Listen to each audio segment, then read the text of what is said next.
வணக்கம் எம்ப்ரஸ். எதனால இவ்வளோ பெரிய அதிரடி செல்லிங் அப்படின்னு பார்க்கலாம்.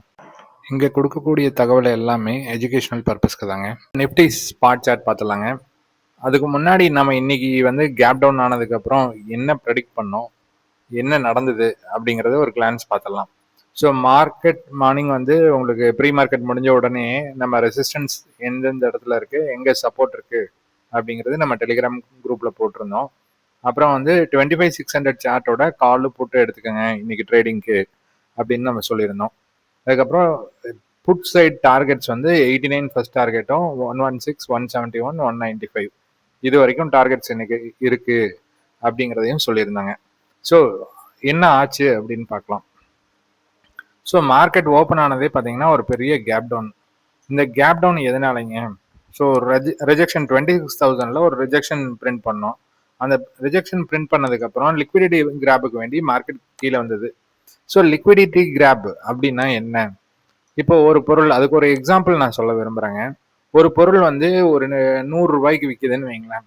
அந்த 100 ரூபாய் அப்படிங்கிற பொருள் ஒரு 120 ரூபாய்க்கு போகும்போது அதை வாங்கக்கூடிய பையர்ஸ் கொஞ்சம் கம்மியாவாங்க. ஸோ அந்த 120 ரூபாய்க்கு மேலே அந்த பொருளை விற்க முடியலன்னா நீங்கள் என்ன பண்ணுவீங்க? ஒரு டிஸ்கவுண்ட் கொடுப்பீங்க. இப்போ கடையில எல்லாம் டிஸ்கவுண்ட் கொடுக்குறாங்க இல்லைங்க, அந்த மாதிரி ஒரு டிஸ்கவுண்ட் கொடுப்போம். அந்த டிஸ்கவுண்ட் கொடுக்கும்போது அந்த பொருளோட வியாபாரம் ஜாஸ்தியாகும். நிறைய பேர் வால்யூம்ஸ், அதாவது நிறைய மக்கள் அதை வாங்குவாங்க. ஸோ அதே மாதிரி தாங்க இதுலையும் ட்ரேடிங்லையும். இப்போ நிஃப்டியோட இண்டெக்ஸோட ஒரு ஹை போயிட்டாங்க. அந்த ஒரு 4% ஒரே நாளில் கேப் அப் நடந்தது. அதுக்கப்புறம் பார்த்தீங்கன்னா பெரிய மூமெண்ட் இல்லை. என்ன காரணம்னு பார்த்தீங்கன்னா ப்ரைஸ் ஆல்ரெடி ஒரு சேச்சுரேஷன் பாயிண்ட்ல இருந்தது. அதுக்கு மேலே பையர்ஸ் அந்த இடத்துல வாங்குறதுக்கு ரெடியா இல்லை. அதனால அதுக்கு பெரிய மூமெண்ட் அப்சைடில் கிடைக்கல. ஸோ அதுக்கு வேண்டி கீழே ஒரு டிஸ்கவுண்ட் ப்ரைஸ்ன்னு ஒன்று இருக்கு. அந்த டிஸ்கவுண்ட் ப்ரைஸ்க்கு வேண்டி கீழே வராங்க. அந்த டிஸ்கவுண்ட் ப்ரைஸ் வரும்போது உங்களுக்கு நியூ செட் ஆஃப் பையர்ஸ் வருவாங்க. அந்த நியூ செட் ஆஃப் பையர்ஸ் வரும்போது திருப்பியும் மார்க்கெட் ஒரு ரிவர்சல் கொடுக்கறதுக்கு சான்சஸ் இருக்கு. ஸோ எந்த ஒரு பெரிய ஒரு ரேலினாலும் அதுக்கப்புறம் கீழே அதோட டிஸ்கவுண்ட் ப்ரைஸ்க்கு வந்துட்டு அதுக்கப்புறம் இன்னொரு நியூ ஹைஸ் அச்சீவ் பண்ணும். ஸோ இதுதாங்க கான்செப்ட். சரிங்களா? இப்படிதான் ஒர்க் ஆகுது. இப்போ நம்ம டே சார்ட் என்னங்கிறத பார்த்துடலாங்க. ஸோ டே சார்ட்ல பார்த்தீங்கன்னா கிளியர் பண்ணிடலாம். டே சார்ட்ல பார்த்தீங்கன்னா ஒரு கேப் டவுனு, அதுக்கப்புறம் ஒரு செல்லிங் நல்லா அடிச்சு விட்டாங்க. இப்போ நம்ம ஒரு கேப் அப் நடக்கிறதுக்கு முன்னாடி என்ன நடந்திருக்கு, அந்த ரேஞ்சுக்கு பார்த்தீங்கன்னா ஒரு சிம்பிளா ஒரு ஃபிபனாச்சி போடுறோம்.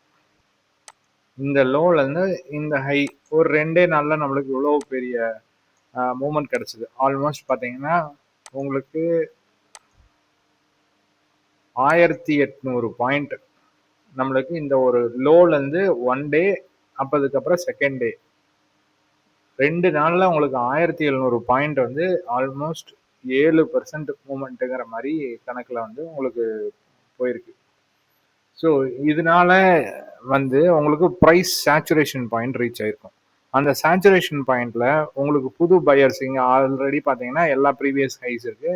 அந்த இடத்துல புது பையர்ஸ் வரமாட்டாங்க. அதனால இந்த ப்ரைஸ் ஒரு டிஸ்கவுண்ட் ப்ரைஸ்க்கு வந்துட்டு அதுக்கப்புறம் திருப்பியும் மேலே போறதுக்கு உண்டான சான்சஸ் நிறைய இருக்கு. இதுதான் மார்க்கெட். எக்ஸாம்பிள் நான் சொன்னேன் இல்லைங்க, ஒரு கடையில் ஒரு டிஸ்கவுண்ட் கொடுக்கும்போது அதோட பொருளோட வியாபாரம் ஜாஸ்தி ஆகும், அதுக்கப்புறம் ஸ்லோவாக அந்த ப்ரைஸ் இன்க்ரீஸ் ஆகும். இப்படி தாங்க மார்க்கெட் ஒர்க் ஆகும். ஓகேங்களா? இங்கே 0.5% கரெக்டாக நிற்கிறாங்க. இப்போ 25,456 அப்படிங்கிறது 50% டிஸ்கவுண்ட் ப்ரைஸ். ஸோ ஒரு ரிவர்சல் இங்கே கிடைக்கலாம். அப்படி இல்லைன்னா 0.618 இல்லை 0.786 இது வரைக்கும் வந்துட்டு கூட போகலாம். இந்த லிக்விடிட்டி நம்மளுக்கு எவ்வளோ தேவையான லிக்விடிட்டியை கிராப் பண்ணிட்டாங்களா அப்படிங்கிறது வரக்கூடிய 1-2 நாட்களில் தான் தெரியும். ஸோ இந்த லிக்விடிட்டி கிராப் பார்த்தீங்கன்னா கீழே இந்த 25,250 வரலாம். இல்லை அந்த கேப் ஃபில்லிங், இந்த கேண்டிலோட ஹை இருக்குல்லங்க, ஸோ 25,100 அந்த கேப்பை ஃபில் பண்ணிட்டு அப்புறம் கூட மேலே போகலாங்க. ஸோ இது 2 வாய்ப்புகள் இருக்குது. ஸோ அந்த லிக்விடிட்டி கிராபுக்கு வேண்டி தான் மார்க்கெட் கீழே வந்துட்டு இருக்குது. இதுல மார்க்கெட் கிராஷோ அப்படிங்கிற மாதிரி எதுவுமே கிடையாதுங்க. சரிங்களா? நிஃப்டி ஒரு 10 இயர்ஸா பார்த்தீங்கன்னா அது எவ்வளோ பெரிய மொமெண்டம்ல மேலே வந்துட்டு இருக்குது அப்படிங்கிறது உங்களுக்கு எல்லாத்துக்குமே தெரியும். லாஸ்ட் 1 இயரா மட்டும்தான் கொஞ்சம் ஸ்லாப்பியா சைட்வேஸ்ல ட்ரேட் ஆயிட்டு இருக்குது. மற்றபடிக்கு வந்து உங்களுக்கு பெரிய கிராஷ் அப்படின்லாம் எதுவுமே கிடையாதுங்க. சரிங்களா? இப்போ வந்து நம்ம டிஸ்கவுண்ட் ப்ரைஸ்க்கு வந்திருக்கோம். இந்த டிஸ்கவுண்ட் ப்ரைஸ்ல தேவையான அளவுக்கு பையர்ஸ் வந்துட்டாங்கன்னா இந்த இடத்துல ரிவர்சல் ஆகும். இல்லை இந்த டிஸ்கவுண்ட் ப்ரைஸ்ல பையர்ஸ் நம்மளுக்கு அந்த அளவுக்கு கிடைக்கல, அந்த அளவுக்கு பொட்டன்ஷியல் ஒரு பெட்ரோல் போடுற மாதிரி தான், அவ்வளோ இது கிடைக்கல அப்படிங்கும்போது அடுத்த ப்ரைஸான 0.618 வருவாங்க, அப்புறம் 0.786 வருவாங்க. இதுதான் இந்த ரீட்ரேஸ்மெண்ட் கிராஃப். ஸோ இந்த ரீட்ரேஸ்மெண்ட் வரைக்கும் வந்ததுக்கு அப்புறம் ஒரு ரிவர்சல் கிடைக்கிறதுக்கு சான்சஸ் இருக்குங்க. சரிங்களா? நம்மளுக்கு எப்போ இந்த கேண்டிலை கட் பண்றாங்களோ, இந்த லோவை கட் பண்றாங்களோ, அப்பதான் பியர் ட்ரெண்ட் அப்படிங்கிற மாதிரி நம்ம சொல்லுவோம். ஓகேங்களா? அது வரைக்கும் நம்மளுக்கு பியர் ட்ரெண்ட் அப்படிங்கிற கான்செப்டுக்கு வந்து இங்க எதுவும் இல்லைங்க. நம்ம மார்க்கெட் கீழே வர்றது வந்து பை அண்ட் டிப்ஸ்ங்கிற மாதிரி தான் போயிட்டு இருக்கும். ஸோ அது எது வரைக்கும் டிப் ஆகும் அப்படின்னு பார்த்தீங்கன்னா அதுதான் இந்த லெவல்ஸ். ஓகேங்களா? ஸோ இந்த இன்ஃபர்மேஷன் வந்து எதனால கீழே இறங்கியிருக்கு அப்படிங்கிறதுக்கு வேண்டி நான் கொடுத்தேங்க. இப்போ 5 மினிட்ஸ் டே சார்ட் எடுத்துருக்கோங்க. ஸோ மார்னிங் ஓப்பன் ஆனது வந்து 9:15 கேண்டில். அதுக்கு எப்போ போல் ஆஸ் யூஷுவல் நம்ம ஃபிபனாச்சி போடுவோம். அந்த ஃபிபனாச்சி போட்டு என்ன பண்ணியிருக்காங்க, ஒரு 602 603 வரைக்கும் மேலே போயிருக்காங்க. அது ஒரு 0.382 ஃபிபனாச்சி வரைக்கும் போயிட்டு அதுக்கப்புறம் கீழே வந்தாச்சு. கீழே எது வரைக்கும் வந்திருக்கு, 1.618 வரைக்கும் வந்திருக்கு. ஸோ நம்ம ஆப்ஷன் எம்பரர் சேனலில் இருக்கிறவங்க எல்லாத்துக்குமே தெரியும் எது வரைக்கும் வந்தால் ஒரு ரிவர்சல் கிடைக்கும். இது வந்து ஒரு நாள் இல்லை, நம்ம பல நாட்களாக நம்ம பார்த்துட்டு இருக்கோம். ஸோ ஒன்றா இந்த இடத்துல கன்சாலிடேஷன் ஆகி ரிவர்சல் ஆகும், இல்லைன்னா இந்த இடத்துல ஒரு ரிவர்சல் கிடைக்கும். நம்ம கால் சைடில் இன்னைக்கு பெருசாக ஒன்றும் ஃபோக்கஸ் பண்ணலை. என்ன காரணம் அப்படின்னு பார்த்தீங்கன்னா, நம்ம கேப் டவுன் மார்க்கெட், அது இல்லாமல் இந்த 9:15 கேண்டலோட ஹையை பிரேக் அவுட் பண்ணால் மட்டும் நம்ம கால் சைடில் ட்ரேட் எடுக்கிறத பற்றி யோசிக்கலாம். இல்லைன்னா செல் ஆன் ரைஸில் தான் போகும் அப்படிங்கிறத நம்ம காலையிலேயே வந்து நம்ம டெலிகிராம் சேனலில் பேசியிருந்தாங்க. ஸோ அது என்னாச்சுங்க, ஒரு 0.5 0.618 வரைக்கும் போனாங்க. அங்கேருந்து ஒரு ரிஜெக்ஷன் வந்ததுக்கப்புறம் திருப்பியும் ஒரு 0.382 மார்னிங் என்ன ஹைக் போச்சோ அந்த ஹைக் போனாங்க. அதுக்கப்புறம் ரிஜெக்ஷன் கீழே வராங்க. அப்புறம் 0.618 எகைன் இங்கிருந்து ஒரு ரிஜெக்ஷன். இந்த ரிஜெக்ஷன் வந்து இதுக்கப்புறம் இந்த இடத்துல கன்சாலிடேட் ஆனி ஒரு 3 மணிக்கு பிரேக் டவுன் பண்ணி கீழே போயாச்சுங்க. ஸோ இந்த இடத்துல தான் நம்மளுக்கு வந்து நம்ம டோட்டல் அந்த அந்த 1700 பாயிண்ட் மூவ்மெண்ட்டுக்கு உண்டான 50% உண்டான டிஸ்கவுண்ட் ப்ரைஸ் பார்த்தீங்கன்னா 25,455 அந்த ரேஞ்சில் இருக்கு. அந்த இடத்துக்கு வந்து க்ளோஸ் பண்ணியிருக்காங்க. ஓகேங்களா? ஸோ இந்த இடத்துல இருந்து ரிவர்சல் கிடைக்குமா அப்படிங்கிறத பொறுத்திருந்து மண்டே தான் பார்க்கணும். ஸோ நம்மளுக்கு வந்து இன்னத்த டேவோட கேண்டலோட ஹை லோ க்ளோஸ் வந்து ரொம்ப ரொம்ப முக்கியங்க. இப்போ டே சார்ட்ல வச்சிட்டோம்னா இன்னத்த டேவோட high close and low, so 444லேருந்து 454 வரைக்கும் 71 வரைக்கும் ஒரு பெரிய ட்ரேடு கிடைக்கிறது டவுட்டு. இதை பிரேக் பண்ணிட்டு மேலே போகும்போது நம்ம கால் சைடு வந்து 630 கட் பண்ணும்போது கால் சைடை பற்றி யோசிக்கலாம். ஸோ 630 கட் பண்ணாத வரைக்கும் நம்மளுக்கு ஹையர் ஹை ஃபார்மேஷன்ஸ் வராது. அது வந்ததுக்கப்புறம் தான் நம்ம கால் சைடு பற்றி யோசிக்கணுங்க. அதுவே 25,444 கட் பண்ணாங்கன்னா அதுக்கப்புறம் என்ன டார்கெட்ஸ் அப்படிங்கிறது நம்ம ஃபிபனாச்சி லெவல்ஸ் உங்களுக்கு கொடுத்துருக்கேன். அந்த 0.618 லெவல்ஸும் 0.786 லெவல்ஸ் வரைக்கும் போகிற சான்சஸ் இருக்குது. அது கீழே போனால் அந்த கேப் 25,098 அப்படின்னு ஒரு வேல்யூ இருக்குல்லங்க, அந்த கேப் வரைக்கும் போகிறதுக்கு சான்சஸ் நிறைய இருக்குங்க. ஸோ அப் சைடு வந்து 630 கட் பண்ணாங்கன்னா உங்களுக்கு அப் ட்ரெண்ட் திருப்பியும் ஸ்டார்ட் ஆகிடும். ஓகேங்களா? ஓகே, அப்போது நம்ம ப்ரீமியம் சார்ட்ல என்ன நடந்திருக்கு, எந்த மாதிரி நம்ம ட்ரேட் கிடச்சிது அப்படின்னு பார்க்கலாம்.